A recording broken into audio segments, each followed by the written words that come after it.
توی این ویدیو درگیری لفظی بین دو زن بر سر پوشش دیده میشه. در تصاویر یکی از زنها بدون شلوار دیده میشه و زن دیگه ملقب به فاتی کماندو از اون میخواد که شلوارش رو بپوشه. اما بعد از بالا گرفتن مشاجره ظاهرا همین فاتی کماندو با پلیس تماس میگیره و ماموران در محل حاضر میشند. عزیزم خانم محترم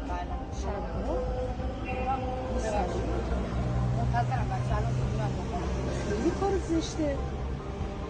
ترکیه هم شما نمیتونی اینجوری بری. بلند شو لطفا برو. پاشو اون چه حرکتیه؟ میگم چه حرکتیه؟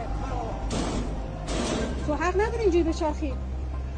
سریع برو خودتو جمع کن. برو داخل ماشین تا نیومدم. همونجا وایسا. غلط کردی شو بیا بیرون. خفه شو. غلط کردی شو بیا. بار آخرت باشه. ایشه که بیرون میاد. نیست گفت شو ببینم وایسا. پدر شدن غلط میکنی شلوار پوشیدی.